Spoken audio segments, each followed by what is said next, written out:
Good morning. Give me a moment while I welcome our Spanish speaking neighbors. Buenos días. Si quieren acceso al programa de hoy en español, por favor marquen el número que aparece en la pantalla. Ahí esperamos que aparezca.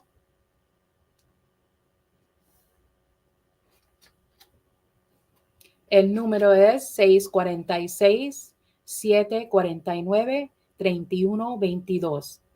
Cuando le contestan su llamada, por favor comparten el número que también aparece en la pantalla, que es el código 779-328-221. My name is Tammy Rivera. I'm the executive director and the lead organizer here at Southside Organizing Center, having the great honor of welcoming you all to our Vote-A-Thon. And so today, what we're going to be doing is being here for you at 8 in the morning. Then you don't want to miss our noon production because it's a youth takeover. And then we'll be back at 6. And during those segments, we're going to be providing you with all the information you need to go out and vote in this primary election today. We have several guests who are going to be on with us. So you're going to see several pre recorded videos just to make sure that technically we can deliver the program. Sometimes doing that live fails us. And so we do a fail proof plan of having them record videos ahead of time. And so tons of guests, interspersed inspiration for you to vote from local folks. And so we want to make sure that you also know, because we have guests, that the views and opinions shared in this event are not necessarily ours. We're creating a platform to be able to engage our neighbors on this very important day. Before I hand the program back to our host, we would like you to know it takes a whole team to pull off this Vote-A-Thon. And so Carmen is our coordinator and today's host. Stacy, who's an organizer here and she leads our public resources, is doing the comments. And then our newest team member, Jorge, is shadowing, so he learns the production and commenting. And then Mario, he's our communications and digital coordinator. He is doing our production and coordinated our bilingual services. Carmen is our legal and program director. Jorge is our youth and leadership director. Jeanette is our organizer of youth, and she will be heading up that youth takeover at 12 noon with the whole youth team. We'll have Alexis and Isabel co-hosting. And then supporting the team is Tony, our operations director, and he helps with troubleshooting. And today we have Lou Sosa with us on our simultaneous interpretation hotline. And so we very much appreciate her for that. And so what we have next is a little rah-rah video from our county supervisor, Caroline Gomez-Tom. And then after that, Carmen will be with you to walk you through some of the important tools that are available for you to vote. Have a great day. Caroline Gomez-Tom here, Milwaukee County Supervisor, District 14. And today, August 13th, is Election Day. And I'm encouraging you to go out and vote, make sure your voice is heard, and make sure that you are electing representatives that are going to put in the work for your community. I hope that you feel empowered today and make sure your voice is heard. All right, let's go do it. Good morning. Thank you, Tammy, for the introduction, and thank you to Caroline for that clip. Like Tammy mentioned, I'm going to present on My Vote, a tool that we use to locate from who's running to our address and different things in our ballot. But before that, I want to remind people that if you're watching us, please send us a note because I can't see you directly. But if you send us a note, our production team is going to highlight your name and share it with us, and we can recognize you. So thank you. I'm going to present now. It might take me a second. Um,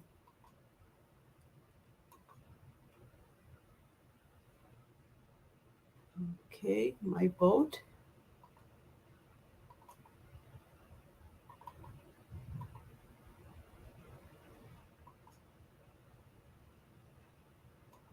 All right. There it is. If you can see the My Vote tool, which I find that is an excellent way of locating information on election day and before, I'm going to highlight that you have My Voter information, My Vote information. You're able to find a poll, and today I'm going to use our address as an example on how to find your voting location. It tells me that my voting location today is at Doffler School.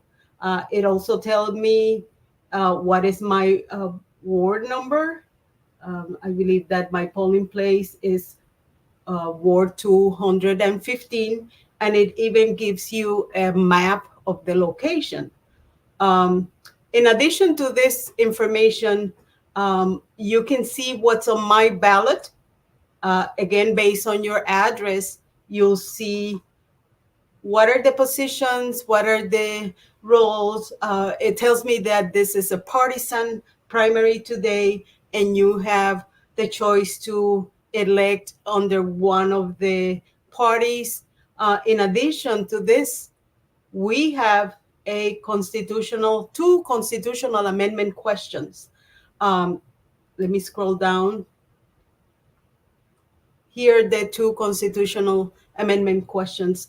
Later during the program today, during this morning, one of our guests is going to talk about these constitutional amendment questions, and you'll have a link to get more information about the meaning of the constitutional election question and how can that affect our everyday life, basically. I'm trying to go back not too quickly because I don't want to get dizzy. But I just want to highlight you also that with this tool, you are able to register to vote. Not today. Today, you could only register at the locations. But also, you can ask for an absentee ballot, and you can track the absentee ballot and see what is going on with that. Uh, that is my segment on my vote. Um, I don't want to make it too long before we can talk about any other issues here. So please go to myvote.wisconsin.gov, and we will show that information on screen to make sure that one, you're registered, two, you know your location for voting, and three, to see what are the choices that you have for today's primary election. Um, And again, just a reminder that if you're here, let us know. We'll be happy to talk to you and say hi. Also, if you are interested in complete a survey at the end of the show, at the end of the presentation, you might be able to get into a raffle to win some prizes. So now I'm going to present a segment by Jonathan Zuniga. Jonathan works with the Milwaukee Election Commission, and Jonathan is going to give us information about the Milwaukee process of election and what's new and what's important. So my production team is going to play the video in a few moments. Thank you. Hi, Jonathan. Thank you for being with us today. Hello, Carmen, and hello, all of our SOC neighbors. Yes, we have you back because we want to have some fresh information about voting in Wisconsin and particularly in Milwaukee. So, can we start by introducing yourself and giving us your what do you do, et cetera, et cetera? Yeah, my name is Jonathan Zuniga, and I work for the Election Commission. I oversee all of our election day voting, so all of 180 polling places that are open. Wow, that's a lot of places. How can you manage addressing all the needs of the different locations? Well, we have a great team of full-time staff here at the Election Commission, and we have a lot of temporary workers, and then of course we count on all of our poll workers who are at every polling place representing the Election Commission and helping voters. So I'll just plug in here that we are always looking for poll workers on the South Side, especially bilingual. Yes, and since you mentioned that, I'm going to ask you: is there a number of bilingual people that can help individuals that need some assistance? Are you saying is there a number we want to get? No, a bilingual worker. Do you have bilingual workers at the polling places helping Yes. people? Yes, so we usually have around 150 of poll workers at particular sites where we know, we need folks who speak Spanish. Mhm. And then we also, in case that there isn't someone, we can translate over the phone. We have people at our office that speak Spanish and can translate. What about the ballots? Are the ballots in Spanish also? Yes, ballots are English and Spanish, and we try that all of our signage at every polling place is bilingual as well. Okay. And Jonathan, do people still have time to vote absentee? And can you tell me a little bit can they do that? Yes. So if you are out there and you still have your absentee ballot, you have a couple of things. So you have until 6 p.m. to go drop it off at a drop box.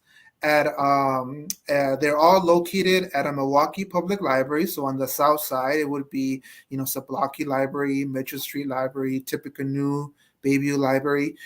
So you have until 6 p.m. to drop it off at a drop box. Now, if you don't make it by 6, then you can come to our central count location, which is 1901 South Kinnickinnick. You have until 8 p.m. to drop off your ballot. So we have to have it in our hands. The Election Commission has to have it by 8 p.m. So you have at 1901 South Kinnickinnick Avenue. So luckily, that's also on the south side for our south side neighbors. Now, let's say that you have your absentee ballot, but you're okay going to the polls and voting. Then that's okay too. Then you didn't return your absentee ballot, so you can go to your polling place, your designated polling place, and vote there as a regular voter as well. So I bring that ballot with me, or should I get a different one at the location, or You're gonna how get does it. So if you bring it with you, if you bring your absentee ballot in an envelope, we're gonna spoil it for you, and then you're gonna get a new one. You're gonna sign the POPA. You're gonna show your ID as any other regular voter. Got it. And Jonathan, the logistics about getting registered to vote, if somebody moved to a new location, can you tell us a little bit about like how many days do they have? What kind of information are they supposed to bring, and et cetera, et cetera? Okay, so if you moved or changed your name since the last time you voted, you can go ahead and register on election day, today on election day, at your polling place based on your address. Now, you should go to either myvote.wi.gov to find out what's your polling place for your address. There's been redistricting at the state level, at the city level a couple years ago. So maybe if you haven't voted since the last presidential 4 years ago, maybe your polling place changed. So just make sure you go out there, myvote.wi.gov, and check what is your polling place for your address. Go there. And then once you're there, you're going to if you want to register, then you will need a photo ID and a proof of residence. So if you have your driver's license or ID from the state of Wisconsin and it has your current name and your current address, then that's all you need because that counts as photo ID and proof of residence. But let's say you have an old ID that has your old address, then you can bring in something like a We Energies bill or a phone bill, a bank statement, a letter from any government agency that has your current address. Now, that's the, I just mentioned a couple of examples. There's a list of documents that you can provide that will show that will be proof of your residence. So, and we're talking about proof of where you live. So that's there's a whole list. If you go to a polling place, you can ask for that list, and the poll workers will provide it. And then an important thing too is that that proof of residence documents, you can show it on your phone, so it can be an electronic version.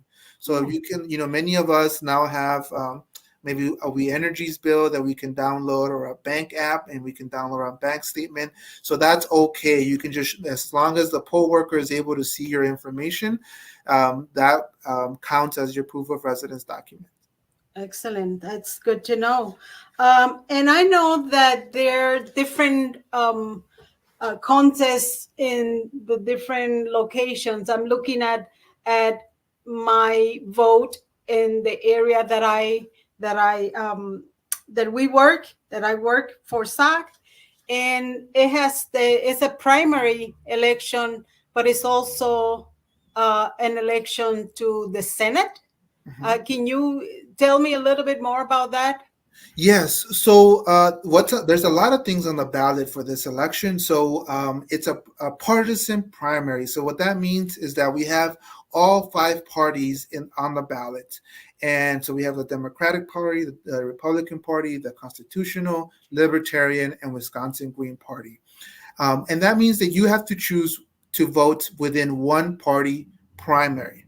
Okay, you can choose any. It doesn't matter which one you want to choose, the Democratic, the Republican, the Green Party, whichever you want to choose, but you just have to stick within that primary. And within that primary, there's a U.S. Senate, there's U.S. Representative, and then there is State Assembly. There are some state Senate districts, half of them are on the ballot. And then there's some county races like the Treasurer, Register of Deeds, and then there are county other races. Those are the only ones: federal, state, and county are what's on the ballot. And then after that, there are two referendum questions as well. So that is at the end of the ballot there. So let's make sure we have instructions at every polling place so that you don't miss it. But please make sure you look for those two referendum questions at the end. And the questions are suggesting constitutional amendments. Is that correct? That is correct. So there are two changes to the Constitution, and I can bring them up in just a second here.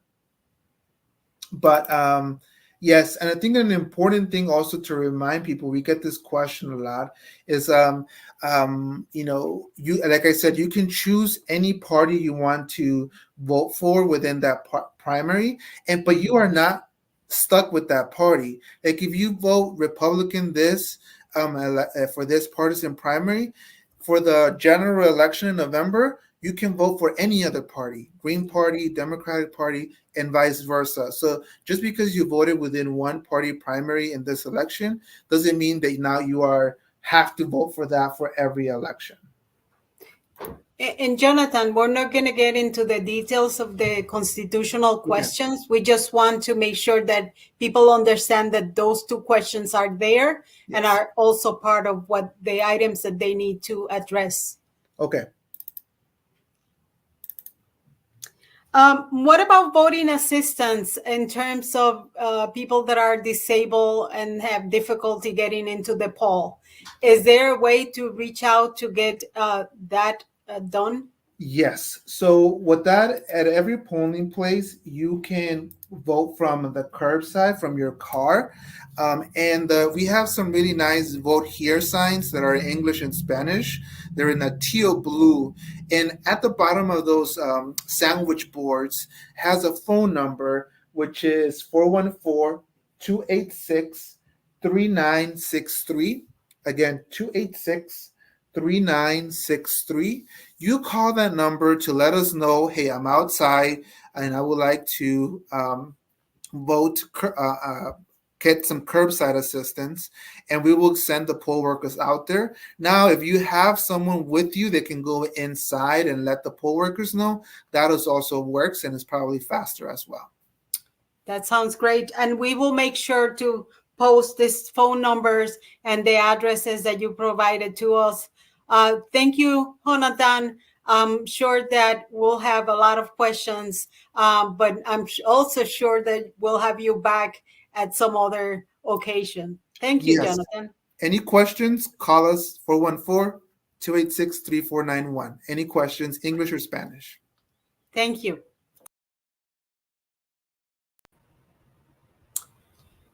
That was great information from Jonathan. One of the things that I forgot to ask him at that time is about drop boxes. Drop boxes were reinstated in Wisconsin, and you have also an option to drop your ballot at the drop boxes until 6 p.m. today. And most of the drop boxes are located at libraries. And in our south side, that will be at the Milwaukee Mitchell Street Library. So you have that additional option to complete with your ballot, to submit your ballot. Sorry about that. Also, you have the right to register today at the polling stations. And if you're in line by 8 o'clock, please stay in line because they are supposed to allow you to vote even after 8 as long as you're in line. We're going to continue and we're sharing another video from one of our neighbors. I believe that I have the video by Drea Rodriguez, who's also one of our collaborators. And I'll be back after that. Thank you. Hello, SOC viewers. I'm Drea from the near South Side.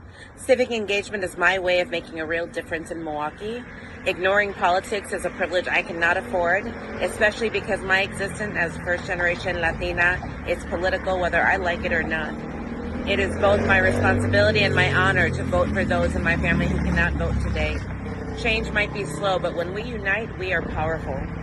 I refuse to be a bystander in Milwaukee. That's why I vote, and that's why my children will vote too. I hope you get out there today if you haven't voted yet. Thank you so much, mi gente.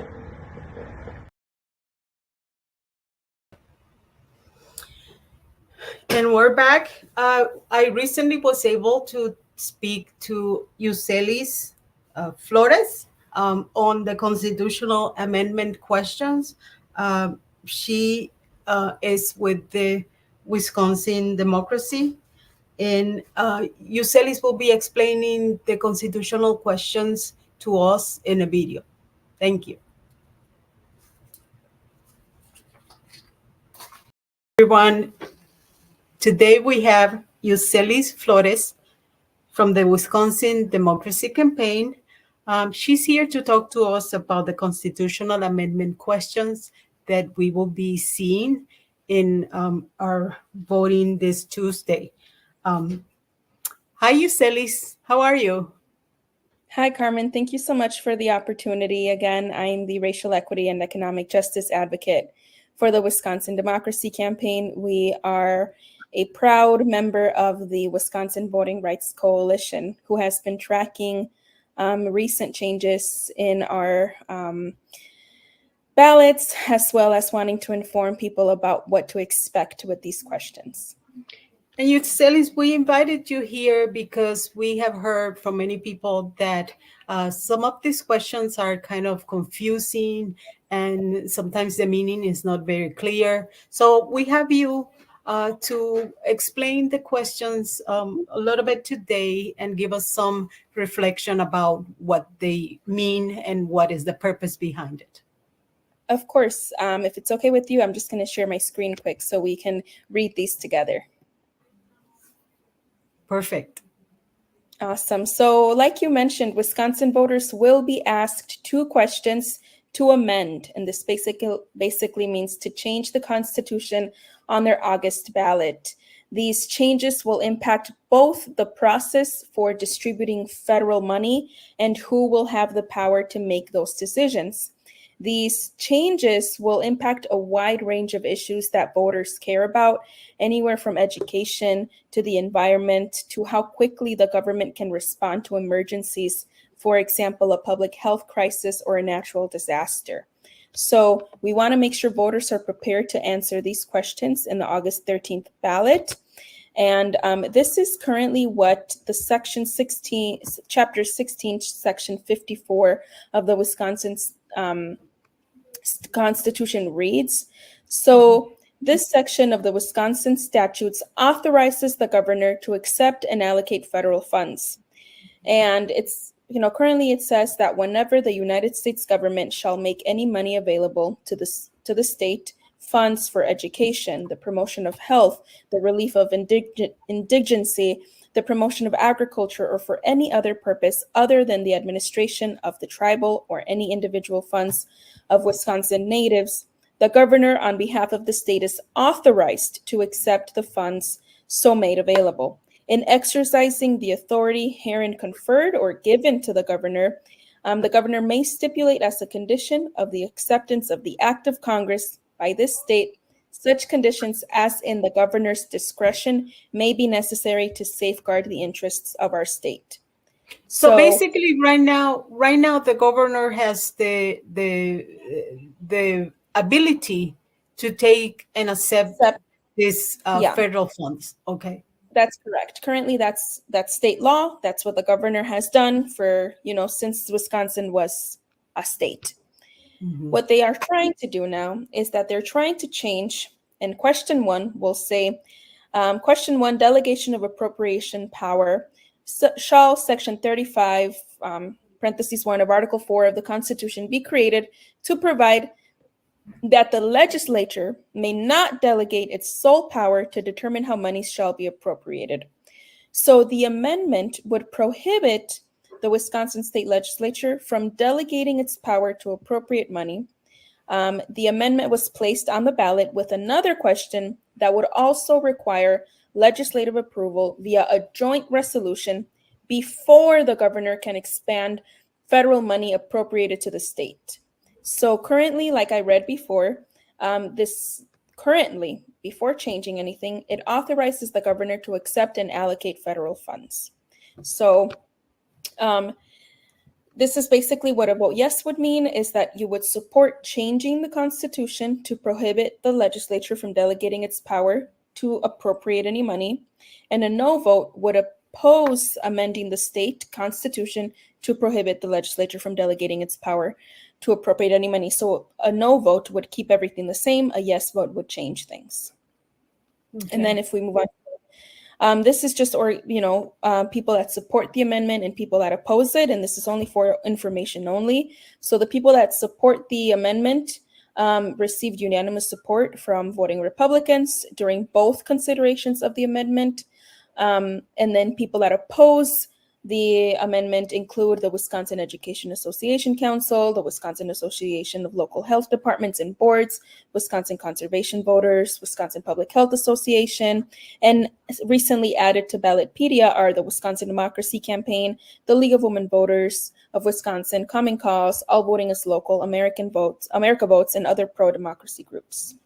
So now moving on to the second question, because remember, this is a twofer. Question 2 reads, allocating of federal monies shall Section 35 of Part 2 of Article 4 of the Constitution be created to prohibit the governor from allocating any federal monies the governor accepts on behalf of the state without the approval of the legislature by joint resolution or as provided by legislative rule. So The amendment would change. So this is just how the amendment would change how federal funds are allocated. So the amendment would require legislative approval from both parties and then the governor via a joint resolution, again, both parties, or legislative rule in order for the governor to allocate federal funds on behalf of the state. So currently, state law authorizes the governor to accept and allocate federal funds, but the resolution that placed this amendment on the ballot placed this second question, which would prohibit the legislature from delegating its power to appropriate money. So basically means it'll deter the governor from his powers, which is written in the Constitution that he has. Again, a yes vote would support changing the Constitution, and a no vote would keep the status quo the same. Again, these are people that support and people that oppose. So currently, this amendment received unanimous support from voting Republicans, but the amendment was unanimously voted against by voting Democrats during both legislative sessions. The amendment is also opposed by the Wisconsin Education Association Council, Wisconsin Association of Local Health Departments and Boards, Wisconsin Conservation Voters, Wisconsin Public Health Association, Wisconsin Democracy Campaign, League of Women Voters of Wisconsin, Common Cause of Wisconsin, All Voting is Local, America Votes, and other pro-democracy groups. Thank you for sharing those questions. So can you tell us how does that work? What is the prohibition behind the amendments? How can that be implemented? Can you give us some samples? Yeah, I could give some examples of how this change would have impacted us in the past. So at the height of the COVID-19 pandemic, the Wisconsin State Legislature was actually one of the least active in the entire country. Legislators, unfortunately, they refused to come to work to deliver relief for Wisconsinites, just like everybody else, out of fear to leave their houses. But our governor was able to quickly distribute emergency federal funds to the communities that needed it. So we need to make sure that the governor can continue to distribute these funds efficiently and effectively. Red taping would basically stop the governor from doing anything, and it would basically make us wait for, Democrats and Republicans to play their partisan song, and then finally we would probably get a chance to do something. So again, like I mentioned, as I was talking, the Constitution, as how it is currently written, ensures that there's 3 branches of government, that they're all equal, that they have their own set of duties, and our government is basically a 3-legged stool. If you take out one leg, everything comes crashing down. So that's kind of what this change in the Constitution would do. It would create an imbalance in our government. So we're encouraging people to really just educate themselves on these 2 questions and really consider what it means when they do go out and exercise their right to vote. And Yuselis, we will be putting some information on our website and Facebook, giving people some links to the sources that you mentioned, so they can make their mind and take a position regarding the questions. We're not recommending any particular way of voting, but we want to be able to share as much information as possible. So yeah, thank you. And I hope that everybody makes a sound decision. Currently, as it stands, it's actually easier for us as Wisconsin voters to hold the governor accountable for how federal funds are spent than the entire legislature. So the governor is accountable for the whole state, and he was elected in a fair election process. And so we're hoping that people, trust the processes that are already in place. Thank you. Thank you for taking this opportunity to give us a little bit more information about the amendment, the constitutional referendum, and thank you. I appreciate it so much. Thanks. Thank you, Yuselis. That was a lot of information. And like I mentioned in that clip, we will be sharing the site of the League of Women Voters who's one of the agencies that makes a very good explanation, and it gets into the details of the meaning of both of the constitutional questions and what does voting one way or the other means. So if you have the time and you have the the need to have additional information, that is the best resource to do that. Um, Again, if you're watching us, please say hi so we can say hello to you. We will be here this morning, and we want to know that our neighbors are joining us. So if you have if you have voted, if you have your voting number, show that to us or let us know, and we can acknowledge you online.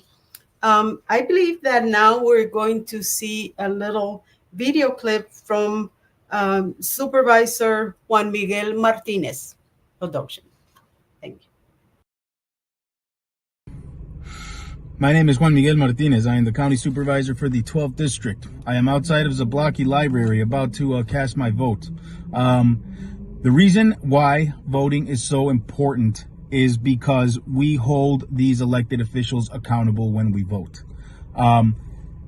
From our transit systems to our parks to fair housing initiatives and for mental health resources, these are all things that elected officials control. And if we want our communities to thrive, we have to vote. We have to vote in the right elected officials in order to be able to make these changes.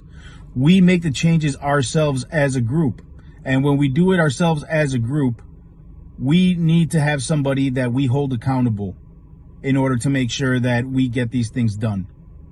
We are the liberators of our communities. We are the ones that make sure that we see the changes because we live in these neighborhoods, and we are the ones that want to make sure that we see the things that we want out of our neighborhoods.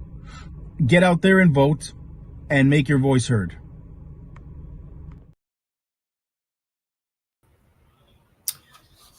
Thank you, Juan Miguel. Before we continue, I want to share some information about election protection. In the past, we have had some information provided by the ACLU in terms of voting protection. Even though we don't have a person from ACLU to speak to us today, I felt it was important to at least provide the information regarding protection hotlines, and we will post this in the comments as well. But if you are in Milwaukee and you need to contact the voter hotline, the ACLU has the following numbers. For English speakers, the line is 1-866-687-8683, and in Spanish, 1-888-839-8682. So if you believe there's some concerns regarding your voting rights, the ACLU is the best entity that can address that information and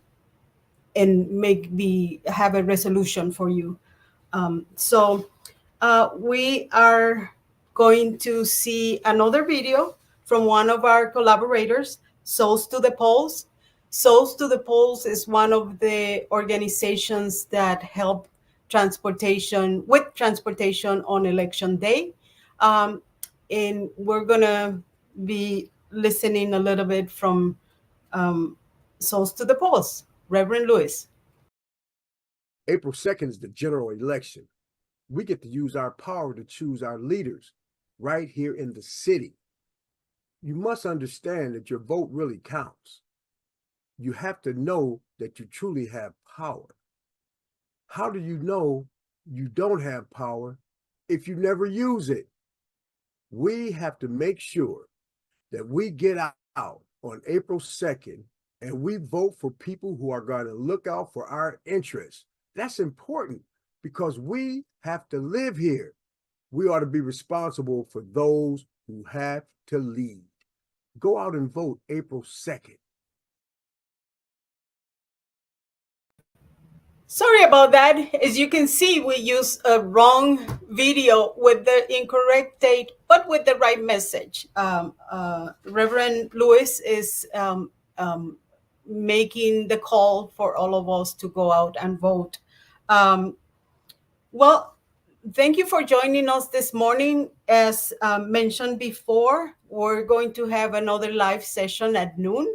And that one is very special because we're going to have all our youth from our youth program doing the presentation. Is what we call a youth takeover. So that should be a lot of fun. They work very hard during the summer with us. They have done a lot of canvassing, door to door, engagement in the community, and you'll see some of that reflected in their production. Again, drop us a comment.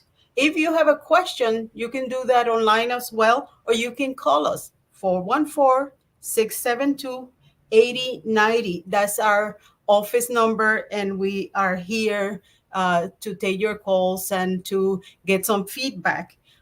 If you are watching, this is a good opportunity to let us know that you're here and maybe make a recommendation. Maybe tell us, I don't want to see Carmen speaking all day long, something like that, whatever. We're happy to hear you. So I'm going to close with another video from one of our community members and a member of our board. But remember to come back at noon because we have the youth, and at 6 o'clock, we'll be closing the program. Thank you for joining us this morning. Hi, my name is Rita Viruet, and I am a board member at the Southside Organizing Center, also known as SAC. I'm here today to encourage you to vote. I have been a longtime resident of the South Side and have seen the many changes that our community has gone through. I vote because I want to make our elected officials accountable. Thank you. Thank you to all of you who joined us, especially our neighbors. Let me see if there's anyone who said hello. Hola, Andrea, and thank you for recording that video. You did an excellent job. Thank you. And hola, Mari Solis. She says, thank you for keeping us informed. Let's see here. Mari Solis is saying, hi, Carmen. Good morning to our founding president of our Alumni Association and former staffer, Clary. I'm so glad that you all took the time to say a quick hello. There are a couple of pieces I'd like to follow up with, and then we'll see you back at noon. You do not want to miss the 12 noon youth takeover. By far, the youth hold our hearts, and we're so proud of who they are and what they do for the community. A couple of pieces. One is we have several surveys, ways that you can get engaged with us. Like Carmen said, you can tell us about this Vote-A-Thon, but there are a couple of other surveys, and our production crew is going to put them in the comments.